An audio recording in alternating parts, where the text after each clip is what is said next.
Hello everybody, welcome to the Wonky Angle, where I talk about electronic music, both new and old. And today, I'm talking about album number 13 from Tangerine Dream, Hyperborea. Alright, so we have officially reached the end of an era. This is the final studio album that Tangerine Dream released on Virgin Records before their contract with the label expired.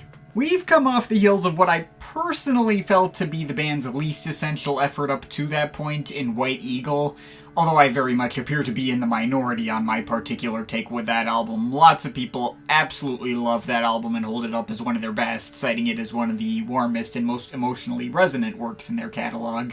I once again feel the arrangements on that project are a bit too plain and fall too much within the shadow of ideas they'd already explored on previous albums to really connect with me in that way, but I can at least see the potential in it to have been something special.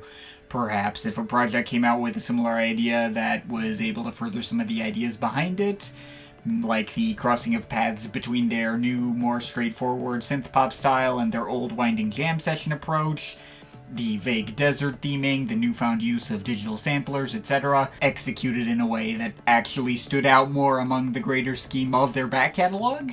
Now, I don't really know how much of a consensus is built by fans about this project. I feel like I saw more excitement from fans about White Eagle than I have for this album in my comments, and interviews I've seen from band members seem to have various mixed feelings on the way this project turned out, depending on which member you ask. But if the fact that I own the CD isn't enough of a dead giveaway, I think this album is a really big bounce back for the band that was able to capitalize on all the missed potential I feel their last album had. And not only that, it's one of my biggest favorites in their catalog overall. I don't know how much of a hot take this is, but Hyperborea is at least on par with something like Stratosphere for me.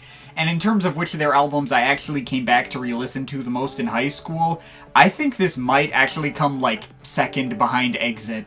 I have a lot of good memories with this one, and coming back to it now, it immediately held up just as much as it did when I was a teenager. Right off the bat, this album may start with a somewhat meandering, vaguely desert-themed opener in No Man's Land that on paper sounds like it'd be similar to White Eagle's opener Mojave Plan, but where that track mostly stuck to familiar territory you'd heard from the band before, this track sets itself apart from anything else in their catalog up to this point in the particular way it molds its synth patterns and arranges them. The dry but steamy synth pads in the background that highly resemble sitar drones going up against all these twanging one-note synth arpeggios for an underlying rhythm, aided by the blubbering electronic percussion made to resemble tablas, as various other melodic synth lines are introduced on top that might have a slight bit of an Asian flavor to them, be it the mid-range fifths wavering up and down acting as the lead hook, or the more present plinking melodies that come in later that sound somewhere between keyboards and mimicking gamelan instrumentation, or some of the high-pitched twangs around the corners, or some other synths that sound like big metallic clangs going up next to wiry leads that also deliver a mildly catchy hook of their own together. I've seen this track described as an electronic raga, and that seems like the most accurate way to describe what's going on here.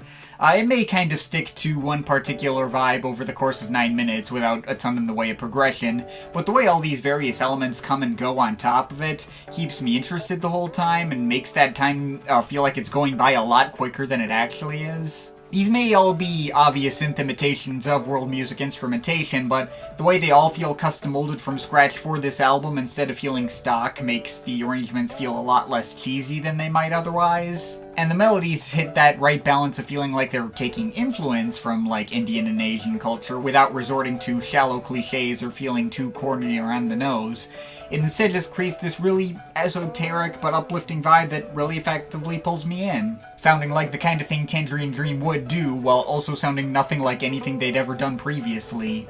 A proper step forward for their sound design. Perhaps the other tracks on this album aren't as out of the box as that one, but they feel like they can hit the exact same heights for me through their own separate means, and all have their own unique textures to make each of them stand out. The title track, for instance, manages to deliver another unique idea that contrasts the opener very heavily. Named after a non-existent land in the Arctic told about in ancient Greek myths, this track very much evokes that coldness and that mythical feeling with lots of icy synth pads and expansive and enveloping synth choirs going over a very slow and subtle set of 80s percussion with some twinkling synth bell melodies and big dramatic bass lines coming in to really further that mythical and barren but impressively imposing effect. If the track stayed in that same place over the entire course of its 8.5-minute running time, it would already act as one of the bigger emotional highlights we've gotten from the band in a while. But this track is also a two-parter. In the second half, the track changes into a new arrangement that sounds like a better produced version of some of the ideas that showed up in parts of Stratosphere. Some of the wiry mid-range keyboard leads you've heard on tracks of theirs, like The Big Sleep in Search of Hades, being incorporated into a mix that feels a lot more full and fleshed out, accompanied by a soft bass, more subtle synth choirs and synth pads, and exciting build-ups of 80s beats and light arpeggios. The two parts may not really share any melodies in common, and feel different enough where it could make sense to separate them into two tracks, as is the case in a 2008 re-recording they put out. Yes, they still kept doing that.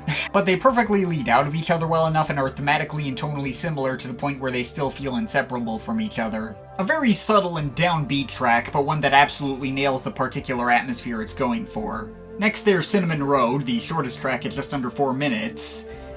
Now, in theory, you'd think with that smaller scale this would be an easy pick for Lee's favorite here, but I can't possibly do that because this track feels like just such a big burst of energy and forward momentum that none of the other tracks here have to the same extent. It's the album's spiritual equivalent to something like Charanzon, but like actually successful in its attempt to recapture its core appeal and fully able to stand on its own without a direct comparison feeling too obvious. There's all these bright and colorful layers of synth arpeggios going over these clapping 80s beats, probably the most 80s sounding part of the album, but still coming off in a charming way. And crucially, this track actually has a really strong melodic hook, being played on the synths made to resemble sitars. It feels really triumphant and celebratory and just really easily mood brightening again without feeling cheesy or cliche, and fitting well into this album's more otherworldly and exotic themes, I guess. This album would not hit on as deep a level for me as it does if this track were not there to provide its little concentrated burst of joy at just the right time in the track listing when it would be the most needed. But that finally takes us to the big epic 20-minute finale taking up the entire second side, Sphinx Lightning. Man, what a finisher this is. It may not have the amount of change-ups, detail, or greater dimensionality that you might find on, say, the 20-minute compositions from an album of theirs like Tangerine, but instead kind of provides a lot more of a steady evolution structured in a similar way to the stuff you'd find on earlier projects of theirs like Rubicon, obviously being looked at from a more contemporary angle. Just the way this track starts with those big, dramatic synth harpsichord chords is already one of the most striking and memorable moments in their whole catalog, really evoking big lightning strikes as per the title, and all but ensured I was never going to forget this track. And as this slow beat and subtle synth choir-driven ambience fades in underneath those chords, it can almost make it feel like a darker mirror to the title track over the course of those first 3 minutes. But the track keeps evolving into new territory from there. We fade into a new mix of spacey synth arpeggios that very much resembles the most energetic parts of Rubicon, with some nice, energetic 80s tom drum rolls to complement them. Other triumphant melodic leads are introduced as well, and then around the 8 or 9 minute mark we fade into a new section that goes for much more of an understated ambient approach, with various glittering arpeggios and windy pads floating around for a much more emotionally tender feeling, alongside some little sitar-ish plucks and synth flutes later. Reminds me a lot of the most ambient-centric and heartwarming sections of Tangram Set 1, like the parts that felt like they were soundtracking a scene in a movie about saying goodbye to a close friend. But around the 12 or 13 minute mark that ambience fades away as sparse tapping percussive and experimental textures slowly come in, and other warmer synth arpeggios that mirror those warmer ambient melodies and the 80s tom beats from earlier return.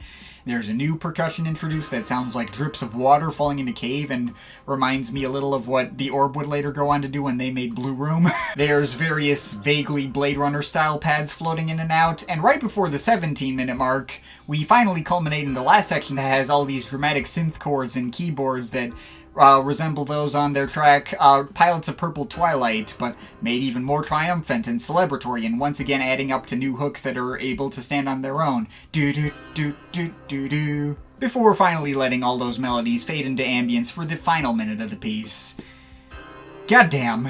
It may be true that the first 3 minutes of the track is easily the most memorable part of the composition, but the rest almost feels like it's trying to combine the strengths of all the Virgin Records releases at once and bring this entire most defining era of their career full circle. And with a sense of like bittersweet finality to it as well, as if it's directly acting as a send-off to this era, looking back fondly on all that they've accomplished over the past decade. Which, I suppose is only fitting for the closer of what would end up being the very last album of theirs that I consider to be properly great as a whole. It's not the last album of theirs I have fond memories of at all. The series isn't over yet, but it is the last one from them to, like, really go that extra mile for me. It really just is, like, an end of an era album in so many ways. I suppose I would get it if some fans didn't find this to be as consistently interesting a release as I do. As far as I can see, this tends to get the same fan response as something like White Eagle, and often mentioned in the same breath. Split between people giving it the kind of praise I've just given it, and a lot more ambivalent takes on it. Other albums of theirs definitely have even more pronounced strengths than this. Projects like Phaedra or Rubicon might have more effectively built atmosphere, or projects like Tangerine or Exit might have better melodies. And I mentioned before that I personally hold this album on par with Stratosphere. That album's biggest strength was its structuring, the fact that I felt that every track on there was equally important and equally enjoyable, and the way they all so cohesively fit together into the same whole, while also standing on their own as individuals. Hyperborea's 4 tracks do not fit as cohesively together as Stratosphere's. They all feel too different from each other. But first of all, I do feel like this album's better produced, and second of all, this does share the same quality of me enjoying all 4 tracks equally for different reasons. I couldn't even pick a least favorite here at all, and they're all still easily well-paced enough to actively reinforce each other anyway. And to make the White Eagle comparison one last time, where I felt that album attempted to combine their simpler synth-pop style with their longer-winded jam session style and ended up with something that didn't really have either of those style strengths in my opinion, Hyperborea combines those styles and actually gets them to work effectively together. These tracks feel sprawling and open and cosmic with a little sense of explorative spontaneity like the best of the Peter Baumann era, but they also feel well planned out and with a consistent focused direction on top of the consistently solid melodies, as the best of the Johannes Schmoling era could always deliver, on top of even delivering some new and interesting ideas that weren't hit upon anywhere else in their catalog, again especially in the way they molded the synth textures to both sound like other instruments but also clearly like synths at the same time. It may be true that the TD story is mostly downhill from here, and this very much marks the end of their peak, but in my eyes, they sent that peak period off with a bang, and I'm overall feeling an 8.3 out of 10 on it. But of course, this is just my opinion. You can feel free to disagree with it, but I'd like to hear your thoughts, so leave the comments in the comment thing down there. Shout out to my Patreon supporters, they're awesome people. You want to add yourself that list, link to my Patreon is in the description. But yeah, that's pretty much it. That's all for today. See you next time.